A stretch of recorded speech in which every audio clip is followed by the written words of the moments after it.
Y es que a Erika la encuentran dentro de una maleta hecha en partes. Lamentablemente.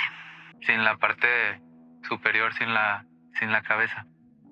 Son cuerpos que están en tierra, cuerpos que están en agua, que son diferentes los olores y diferente la descomposición. Es un shock para la familia el ver y reconocer ese tipo de cuerpos. ¿Cuál es el perfil de estos feminicidas? Este era un Sociópata. Era, tú le ves la foto y se ve, la persona es muy limpia, muy recta, muy ordenada en hacer sus cosas. Es difícil sacar un perfil, pero porque engañan, ¿sabes? Un narcisista engaña. Y es sociópata porque fingió con las amigas, porque cuando ella desaparece, pues le decíamos que las amigas la estaban buscando y él fingió frente a las amigas no saber qué era lo que había sucedido. No, a mí me llamó mucho la atención porque si tú te pones a investigar varios casos en la República Mexicana son muy similares a esto. Por eso muchos de la fiscalía dijeron que era un caso de un crimen, del crimen organizado por la forma en que se dio. Pero cuando yo empecé a ver, habían otros tipos de casos igual así, de que era como para mí, un asesino en serie, de poner en una maleta los restos de la persona y desaparecer la parte superior.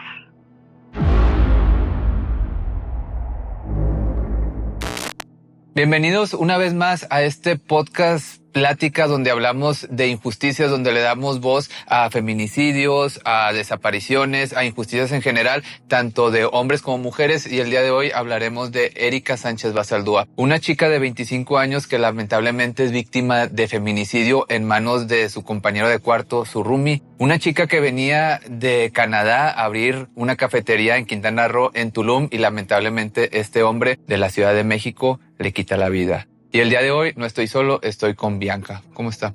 Hola, ¿cómo estás, Pepe? Muchas gracias por otra vez estar aquí contigo. Gracias por la invitación. Erika es un caso muy lamentable que es parecido al de su hija. Una chica que le quitan la vida teniendo sueños. Iba a abrir una cafetería en Tulum, un lugar turístico donde, pues a mi experiencia, no pasa nada nunca porque pues es turístico y tratan de tapar los feminicidios o los crímenes en general. ¿Usted cómo se enteró de este caso? El caso de mi hija fue en el 2018, casi a un año. Pedí la exhumación del cuerpo de mi hija. Y cuando fue este grupo de expertos a la ciudad de Querétaro para exhumar el cuerpo de mi hija, veo que estaban posteando en las redes sociales que si habías visto que estaba desaparecida Erika, que era una chica que había ido a Tulum a buscar pues un trabajo, emprendimiento, salir adelante, como cualquier otra chica de su edad, y que desafortunadamente sí lo comparo mucho con el de mi hija porque pues las dos venían del extranjero y regresan a su país a crear su sueño. Fíjate qué chistoso, Pepe, porque mi hija también quería poner una cafetería y Erika también. Y eran dos chicas que venían, una de Europa y la otra de Canadá. Entonces, con la misma aspiración.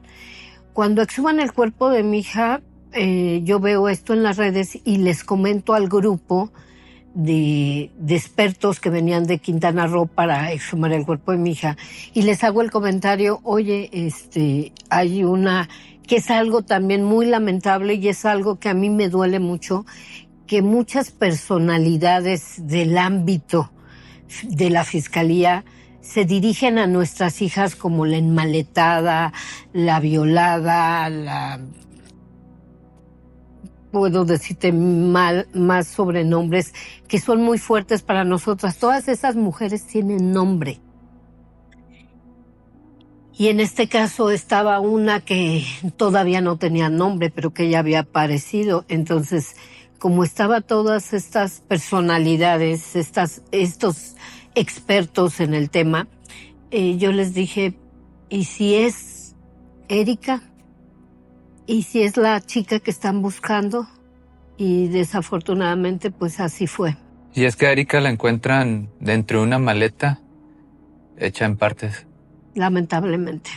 Sin la parte superior, sin la cabeza. Sí, lamentablemente es algo que si tú lo ves, por eso lo confundieron mucho con el crimen organizado, porque si tú pones a la comparación de cómo el crimen organizado deja sus huellas o deja sus avisos, es de esta manera.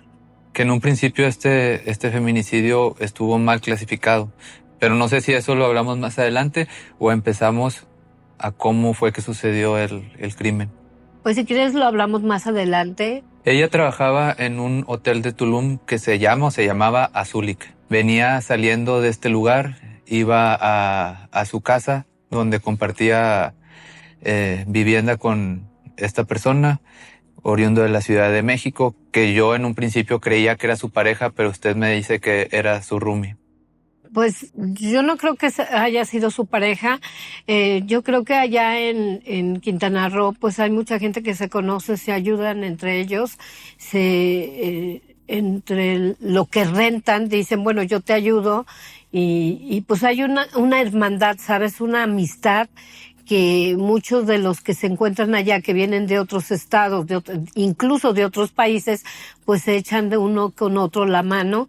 Y esto fue lo que pasó según, pues, su tía, que tengo el placer de conocerla, a su tía ahí en Querétaro. Hemos marchado juntas, hemos pedido justicia juntas. Esta persona de nombre Jorge López Montiel, él dice que Erika tiene problemas emocionales y que se fue, cuando en realidad él pues le quita la vida. Yo creo que es la primera mentira, ¿no? Cuando empiezan a decir que tienes problemas emocionales. Yo creo que una chica como ella, viniendo de otro país, con otro tipo de características, con otra idiosincrasia, yo creo que no tendría problemas emocionales, porque si cambió su lugar de residencia para salir adelante, desde ahí yo creo que es el primer error que cometió la fiscalía al hacerle caso a este tipo, ¿no? La desaparición sucede el 14 de junio. Aquí hay que dejar claro que pues había una relación cercana. De hecho, ella le ayudaba a él económicamente y había una confianza que se rompe. Él le quita la vida en el departamento, limpia todo, el desastre que hace y desaparece el cuerpo. Cabe mencionar, déjame te digo que este caso en sí a mí me llamó mucho la atención, porque si tú te pones a investigar varios casos en la República Mexicana son muy similares a esto. Por eso muchos de la fiscalía dijeron que era un caso de un crimen, del crimen organizado, por la forma en que se dio. Pero cuando yo empecé a ver, habían otros tipos de casos igual así, de que era como para mí, un asesino en serie, de poner en una maleta los restos de la persona y desaparecer la parte superior.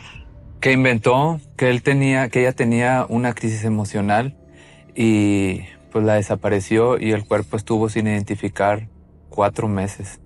4 meses, y aparte que la negligencia por parte de una fiscalía indolente fue algo que para los familiares dolió muchísimo.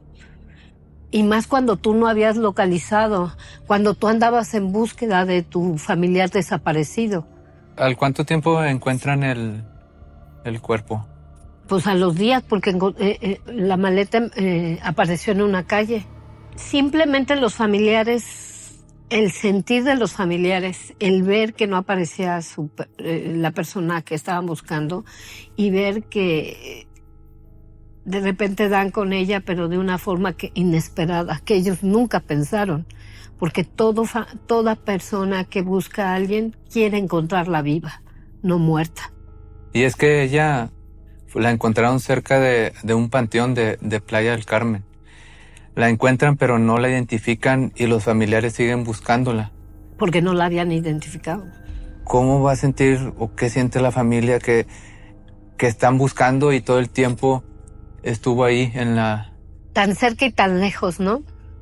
Que muchos de los familiares desafortunadamente les ha pasado en Quintana Roo. Sí, ya ahorita me estoy acordando de un caso, de una entrevista que la estuvo buscando por años a su hija y todo el tiempo estuvo ahí en la CEMEFO. Estuvo en el panteón, ¿no? En el panteón que tienen ahí forense de la fiscalía.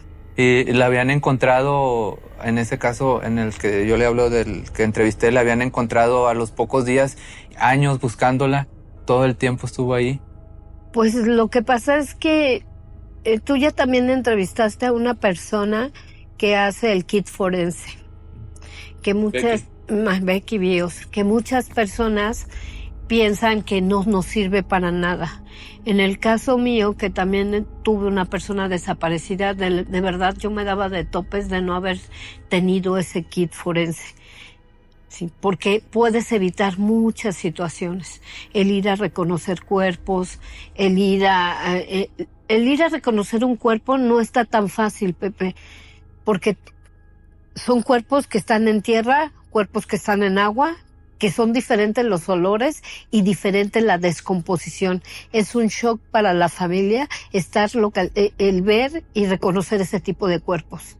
Imagínate la familia, en este caso de Erika, que estuvo posteando, que mucha gente en las redes sociales estuvimos compartiendo que se encontrara, que tú la veías la foto y era una mujer con mucha vida. Y que hasta yo creo que las personas que han estado platicándome, que al momento de compartir esa foto decían, ojalá y la encuentren viva, porque mira, esa niña se ve así, o sea, se expresaban tan bonito y de repente pues la encuentran, pero de la manera, repito, que no quisiéramos encontrar. La encuentran en una maleta, como les decíamos al principio, en partes, pero sin la parte superior, que hasta la fecha creo que no han encontrado la parte superior. Yo que sepa, no la han encontrado.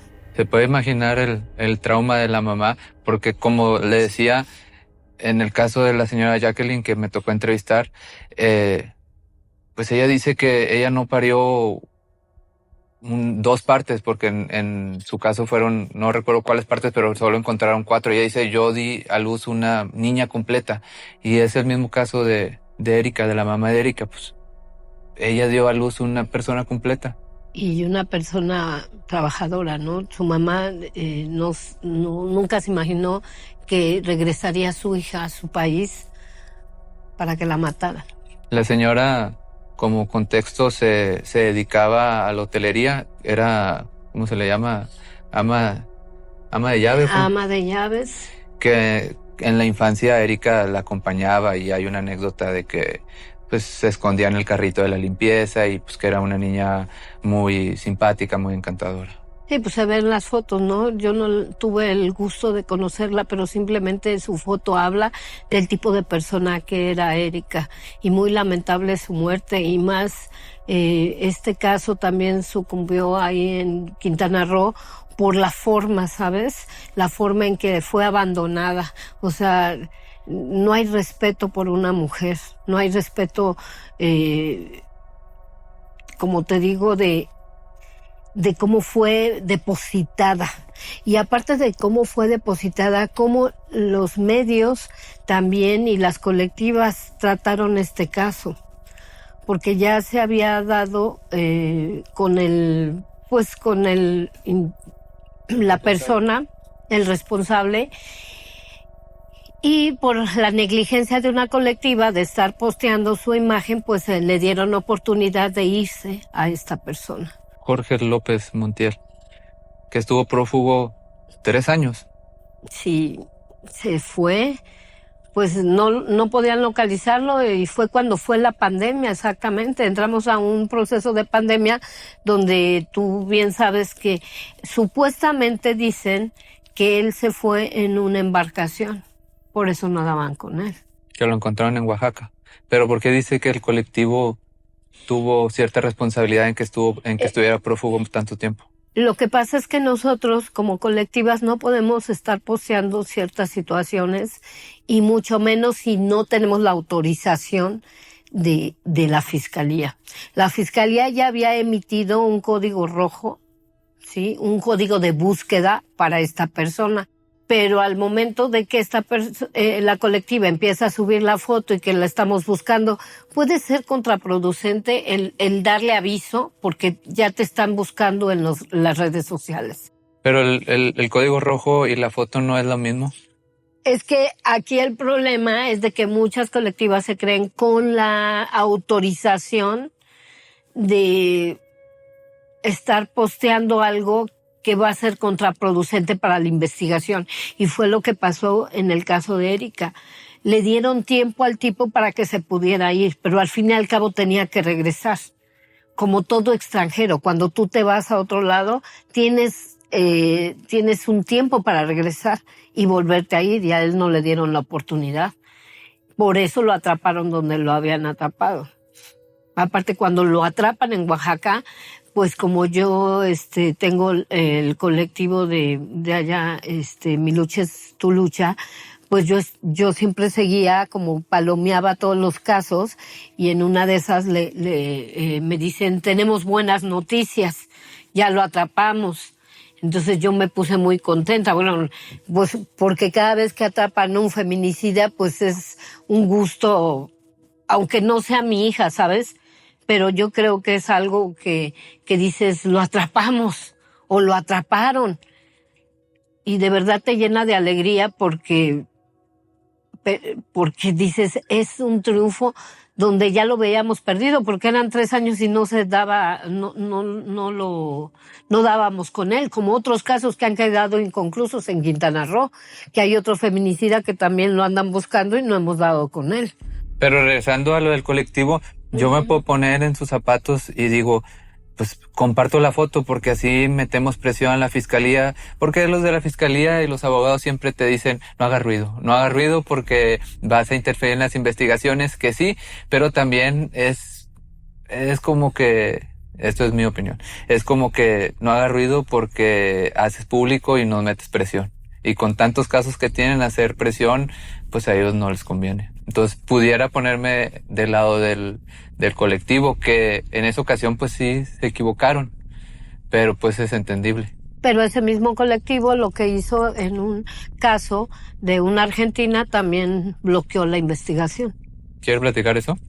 Es el caso de Agustina, de una extranjera que la mató su pareja y ahorita está prófugo. ¿Y cuánto tiempo tiene prófugo? También tiene 2 años. ¿Y es de Quintana Roo? Nada más que ese no podemos hablar mucho porque ahorita el problema con ese, ¿sabes cuál es? ¿Cuál? Que ya anda en Argentina. Y ese mismo colectivo hizo todo el desmadre y fue el mismo que se metió con Erika. Pero ¿en qué punto es recomendable entonces para un colectivo o para una persona compartir la ficha? Por ejemplo, hay colectivos que comparten recompensa, sí, y ponen 300,000 pesos. No, hombre, pues así te pones a buscarlo, pero sí hasta por debajo de las piedras, porque lo hemos visto. Pero cuando no pones... ¿Usted ha visto que gracias a la recompensa atrapen? Sí. Pues a mí me ha tocado como 3, 4 y todavía no los atrapan. Y me ha tocado hasta de 500,000 pesos pero sí, bueno, ese es otro tema. Pero entonces, ¿en qué punto sigue? Hay ciertas partes de las investigaciones en que la fiscalía tiene que recabar mucha información. Y esa información tiene que llevar todo un proceso, ¿sí? Dentro de este proceso, cuando tú agarras al sospechoso o al investigado, ¿qué es lo que pasa? Si tú en ese proceso ya violaste los derechos de la persona, puede incurrir en tu investigación. Eso es a lo que me refiero. Hay situaciones, claro que no fue el caso del caso de la señorita Erika Basaldúa, pero sí tuvo mucho que ver la colectiva el haber posteado la foto del agresor, porque se tardó más tiempo, porque le dieron tiempo a esta persona de irse. pero gracias a Dios alguien lo reconoció en Oaxaca y fue como dieron con él. Que nos ponemos en la posición de la señora Juana, que es la mamá de Erika. Meses sin identificar el cuerpo de su hija y años sin agarrar al culpable. Y luego más años para que le dieran sentencia, que creo que fueron después ya 6 años entre que lo agarran y que le dan sentencia. Y pues una sentencia, pues no puedo decir digna, pero pues sí, pues convincente, ¿no? 48 años. Que al final este hombre pues va a salir que a los 70 años. Y acuérdate que ojalá ella ni salga, porque no tendría por qué salir. Creo que no ha apelado. Por lo que sé es que no ha apelado. Tuvo mucho también, yo que conocí a su tía, que marchábamos juntas en Querétaro, me tocó 2 veces estar con ella y la verdad ver a su familia, uno no sabe lo que es estar marchando y pidiendo justicia y que muchas personas no saben qué fue lo que realmente pasó. Muchos periodistas se acercan a ti y te dicen, ¿y ese caso cuál fue, no? Entonces a veces hasta nos quedamos pensando y meditando qué fue lo que pasó. Tú sales a pedir justicia y no saben el caso de tu familiar. También es muy difícil y muy duro. Mas, sin embargo, otras colectivas en Querétaro sí sabían el caso de Erika. A mí me pasó que un día pusieron unas lápidas ahí en Querétaro, unas lápidas en Los Arcos, y yo me aventé todas caminando y veía y buscaba el de Erika y buscaba el de mi hija, y no estaba el de Erika y no estaba el de mi hija, y decía, pues si son de Querétaro, ¿por qué no están aquí? Y de hecho a otras personas les preguntaba, oigan, ¿saben el caso de Bianca Moreno Labastida? No se lo sabían. El de Erika Basaldúa tampoco. Entonces dices, ¿cómo se les olvida el nombre, no? ¿Cómo tan fácil se les olvida que ellas también merecen ser nombradas y llegar a la justicia? Y en ese caso todavía no tenía justicia Erika. ¿Cuál es el perfil de estos feminicidas? Este era un sociópata. Era, tú le ves la foto y se ve, la persona es muy limpia, muy recta, muy, muy ordenada en hacer sus cosas.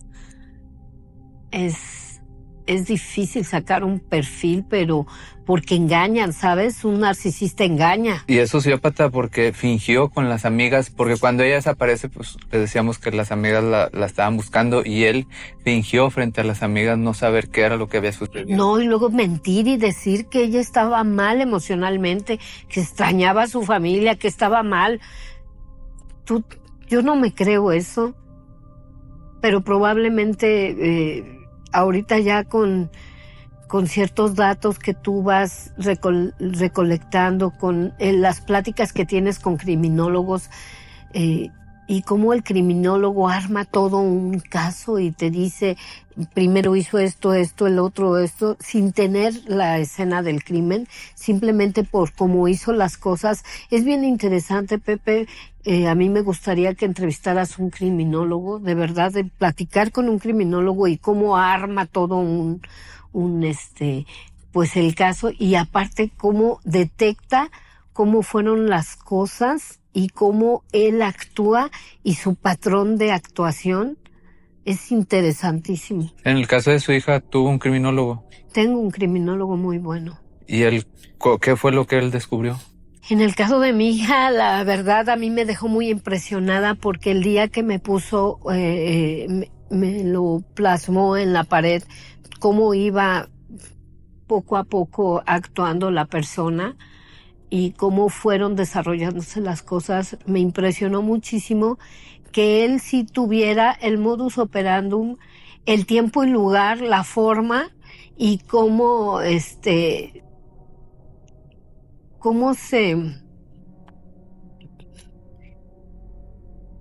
escudan en hacerse las víctimas, porque son victimarios y se hacen las víctimas.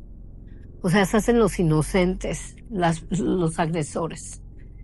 y él, la verdad yo lo conocí a este criminólogo en la fiscalía, y desde que estaban apenas organizando el departamento de análisis y contexto ahí en la Fiscalía de Quintana Roo, y la verdad tenía todo el conocimiento, tenía una expertise muy bueno. Ahora lo ha mejorado muchísimo porque él salió de la fiscalía y empezó una maestría y empezó exactamente nada más a dedicarse a estos casos, y lo han pedido de perito. Regresando con el caso de Erika, a él lo detienen pues hace relativamente poco, el año pasado, el 13 de marzo, pero para este tiempo ya había habido muchos errores en la fiscalía. ¿Qué hacen con esos errores? Simplemente los tienen que subsanar.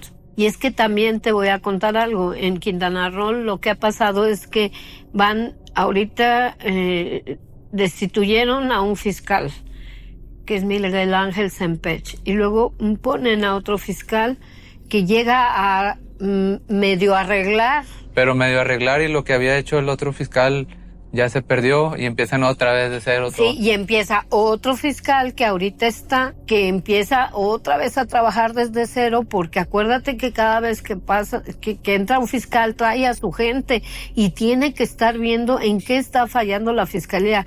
Por eso nosotras siempre que yo escucho que todo, sí, hay que destituir al fiscal general, y tú espérate, porque nosotras que traemos un avance en nuestros casos, cuando nos pasa de que nos cambian de fiscal, todo se detiene, y muchas veces el trabajo que ya llevaba una fiscal ya te lo cambian. Y yo creo que aquí hubo muchos inconsistencias que ya después subsanaron en el caso de Erika, y que a mí me da mucha alegría que hayan podido lograr la sentencia, porque es un trabajo que no te imaginas. Estaba una fiscalía sola, porque nada más estaba una fiscal que era la titular y tenía 2 personas a su cargo, y hasta ahí. O sea, era muy chiquita. Cuando entra el nuevo fiscal, el fiscal Raciel, trae a su equipo, entra un fiscal de feminicidios y empieza a armar todo un departamento, pero ahora sí ya más grande, con más apoyo, y empiezan a subsanar todo esto. ¿Y la señora Juana recibe una compensación económica? No sabría decirte eso. ¿O cómo subsanan? No, subsanan en que tenga una sentencia. No sé si ella tenga una reparación de daño integral. Ahí sería cuestión de... yo ahí desconozco. ¿Y la señora ya no regresó de Canadá? No, que yo sepa, no. No, pues ¿y a qué regresa? Pues pobrecita, imagínate el dolor tan grande de haber perdido a su hija y de haber pues enterrado aquí a su hija, ¿no? En México, cuando ella pues buscaba una vida mejor, por algo se fue de aquí. Yo creo que toda madre no nos gustaría enterrar a nuestros hijos ni a nuestras hijas. Nos tocó eso. Es para nosotras muy difícil salir adelante y seguir con nuestras vidas. ¿Y emocionalmente sabe cómo está la señora? No, yo no tengo comunicación. Antes sí tenía comunicación con ella, ahora últimamente no. No sé cómo está emocionalmente, pero yo creo que no la ha de estar pasando nada bien, porque no está bien lo que pasó con su hija. Una sentencia que llegó tarde, pero llegó. Que muchas veces no. ¿Usted cuánto tiempo tiene? 7 años y apenas tengo vinculación. Entonces, pues el que haya llegado quizás le puede dar un poco de tranquilidad. Pues siempre te da tranquilidad, pero ese vacío nunca lo vas a llenar. La verdad fue un triunfo que ella se lo merecía como madre y como luchadora por la justicia y verdad de su hija. Y no nada más ella luchó, también sus familiares estuvieron muy al pendientes. Ellos estaban viajando mucho tiempo allá a Quintana Roo. ¿Y este caso qué tan mediático fue? Yo te puedo decir que todos los casos que han estado en Quintana Roo sí son mediáticos, porque son de una manera muy cruel. Lo de Erika fue muy cruel. O sea, hay un patrón similar en los casos, en los feminicidios que suceden en Quintana Roo. Pues fue muy cruel porque imagínate ella buscando a su hija, afortunadamente la encontró, pero desafortunadamente no la forma que ella quería. Y eso de que sea de la manera en la que fue, no está bonito ni es agradable. Tú hablaste del caso de Jacqueline.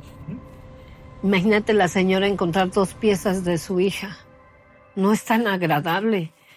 Y aparte hay cosas que el mismo gobierno no las deja ser mediáticas. Y eso es muy común en Quintana Roo. Sí, ocultan cosas que tenían, que nosotros podemos sacar a la luz y que por nuestros derechos tenemos que hacerlo. Un estado también que está muy amañado por el crimen organizado. Un estado que a mí antes me encantaba ir y que ahora detesto ir y que tengo que ir porque tengo que ir a audiencias o tengo que arreglar pues las situaciones que llevo allá, ¿no? Como ahorita que se metieron a la casa donde asesinaron a mi hija, donde fue el feminicidio de mi hija, vimos que afortunadamente tengo personas que confían y me apoyan mucho y que de verdad se los agradezco con el alma porque luego me avisaron que ya pusieron un letrero de se vende, pero ya entraron a la casa, entonces tuve que decirles a la fiscalía que qué estaba pasando, ¿no? Que no es posible que le quiten los sellos y que entren a la casa. Porque las casas donde suceden los crímenes se queda un tiempo... ¿Resguardada? ¿Cuánto tiempo es hasta que se resuelva el caso? Pues al menos ahorita estábamos buscando que se quede así resguardada hasta al menos que haya una sentencia. Y en ese tiempo no se puede vender, no sé. No se puede porque tanto la defensa como la fiscalía o como mi asesora jurídica necesitamos algunas pruebas de la casa, pues aunque hayan invadido la propiedad, pues está ahí porque es parte de la prueba. Ya estaba viviendo gente. Se metieron y robaron la puerta. Que en este caso decía que la dueña de la casa es la misma feminicida. Bueno, sí, es la investigada. Que el feminicidio es nada más de hombre hacia mujer o mujer a mujer también. Es también de mujer a mujer. Mientras haya perspectiva de género, hay que meter mucho la perspectiva de género, que es bien importante. Que en este caso, en el caso de Erika también, ese fue un error, la perspectiva de género. No lo metieron y hubo mucho dolor ahí. Pues imagínate, es que nada más de estarme acordando, cuando tú estás en esto, en el caso mío que te vuelves defensora de derechos humanos, defensora de las mujeres, de los niños, cuando alguien te platica las cosas o tú las lees o tú las estudias, tú tienes que trasladarte a los hechos. Parece mentira, pero es algo que le aprendí a mi criminólogo. Tienes que trasladarte a los hechos y verlos como si tú estuvieras viviendo en esa situación para poder entender qué es lo que pasó ahí o qué es lo que están pasando. Es bien difícil hacer esto, pero cuando tú te apasionas, a mí me gustaría estudiar esa carrera, la de criminóloga. Pero ¿cómo le hizo la señora Juana si no, ella vivía en Canadá? Y tengo entendido que cuando sucedió esto nunca vino, ¿sí? Pues eso yo lo desconozco, pero por parte de su hermana sé que ellos estuvieron muy al pendiente y apoyando a la señora Juana. O sea, la que se hizo cargo fue la hermana, la tía. La hermana y otro tío. Y bueno, pues es muy complejo, Pepe. A veces las madres nos molestamos cuando hablamos de casos que no son los tuyos, opinamos con los casos que no son de nosotros. Pero yo he vivido muy de cerca muchos casos de Quintana Roo, no por ser la abogada, sino por ser colectiva y porque yo siempre que tengo reuniones, antes teníamos reuniones más seguidas, últimamente ya son muy esporádicas, pero sí hay una exigencia por parte de la colectiva Tu Lucha es Mi Lucha, de que casos no se queden abiertos, como es el caso de Rocío Cruz con su hija Carla, o como el caso de la señora Elisa Colín con su hija Diana Colín, que son casos que son muy cercanos al caso de mi hija, que la señora Elisa Colín con su hija Diana Colín, que también hubo muchas negligencias en cuestión del actuar de la fiscalía. No sé si te acuerdes que yo en mi entrevista que te di tengo a un policía de investigación vinculado a proceso. Está detenido por su mala praxis, y de hecho tengo todavía tengo audiencias por ese mal actuar de este policía. Y este policía también actuó en el caso de Diana Colín, que también que yo hablé con la señora y le dije, oiga, pues si yo ya lo pude vincular al proceso, ahora usted también demándelo, ¿no? Pero ¿qué crees? Que afortunadamente aquí hubo un fiscal que armó muy bien la carpeta contra el servidor público, que tuvimos todos los elementos para poderlo llevar. Entonces, ¿qué es lo que sucede con Diana Collins? Ese caso yo no lo he entrevistado. Bueno, pues su mamá, que se llama Elisa, adquiere una casa en Playa del Carmen, la cual lo hizo pues porque pues su hija vivía allá. Pero al momento de que ella se divorcia, se regresa a Toluca. Entonces, como tienen un niño en común, pues quieren llegar a un acuerdo, la cita en la casa, ella regresa a Playa del Carmen, se ve con el papá del niño y ahí pierde comunicación con la mamá. Pero la casa era de Elisa. De Diana, de Elisa. Que se la había dejado a su hija Diana, y su hija Diana estuvo en una relación con el papá de su hijo. Uh-huh. Ellos se divorcian y supongo que al estar el divorcio hay una fricción y este señor le termina quitando la vida a Diana. Exacto. En una visita que ella ya vivía en Toluca y regresa a Playa del Carmen y le quita la vida. Pero fue muy misterioso porque también todavía no se ha esclarecido ese feminicidio. Ella la encuentran en estado de descomposición porque los vecinos empiezan a decir que olía feo.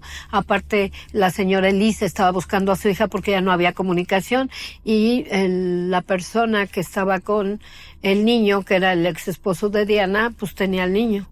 Y al encontrarla se dan cuenta que el responsable es la expareja, el hombre. Todavía no tenemos responsable porque todavía está en investigación, al igual que el mío. No hay responsables. Entonces este hombre está, o sea, oficialmente él no... Pues según él no hizo nada. Pero pues es algo evidente que él es el responsable. Pues es lo que nosotros, bueno, yo al menos que he platicado con la señora Elisa, pues es lo que nosotros creemos. Que también es una señora que ha luchado muchísimo. Ella es enfermera, ella viaja también muy constantemente al estado de Quintana Roo. Aparte no puede ver a su nieto. O sea, el nieto sigue viviendo con el presunto responsable. Pues no, ahí no podemos decirle presunto porque no hay algo de investigación contra él. Pero sí pensamos que es él. ¿Y por qué es que se cree que le quita la vida? Porque no quiere dejarla. Porque no quiere dejar ni a su hijo, ¿no? Porque ella se va de allá. Se va de Quintana Roo, se va a Toluca. ¿Y qué edad tenía Diana? No recuerdo, pero sí era joven. Era más joven que mi hija. ¿Eso cuándo fue? En el 2019. No, en el 2017. Sin haber justicia. Está el de Rocío y luego está el mío. ¿Cuál fue el primero que me dijo? Junto con el de Collins, el de Diana, me dijo otro. El de Rocío, el de Carla. Primero está el de Diana, que fue en diciembre del 2017, luego el de mi hija, el de Diana Colín es en enero, no es cierto, en diciembre del 2017, el de mi hija el 21 de febrero del 2018, y luego viene el de Carla, que es en el 2019. ¿Y el de Carla qué? El de Carla fue que con mentiras llega a una fiesta y su amiga la agarra a balazos y la mata. Y ahí empieza un calvario para la madre, porque pues todos los testigos dicen que no vieron nada, pero afortunadamente hay una sentencia. Esa es una historia muy, también con un final feliz. Bueno, entre comillas. Entre comillas. Al ver el caso de Erika, ¿usted siente que pronto va a tener justicia por lo de su hija? Pues llega tarde, pero llega.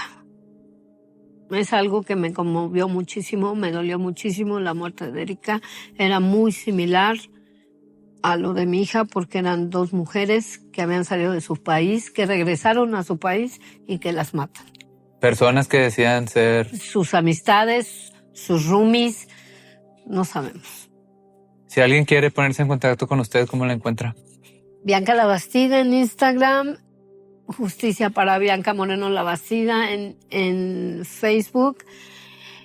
Yo, Bianca, Tu lucha es mi lucha en Facebook y Tu lucha es mi lucha en Instagram. Si te gustó este video, déjame tus comentarios aquí abajo, dime qué opinas, qué caso te gustaría que platicáramos para la siguiente semana, y a mí me encuentras en mis redes sociales, en Facebook como Pepe Misterio, en Instagram como Pepe Misterio Documentales, en TikTok también como Pepe Misterio Documentales. Ahí subimos fragmentos de las entrevistas, y si te gustaría salir en una de las entrevistas que son los lunes y los viernes en el canal de Pepe Misterio, me puedes escribir un correo que es correo@pepemisterio.com.mx o por las redes que te acabo de mencionar.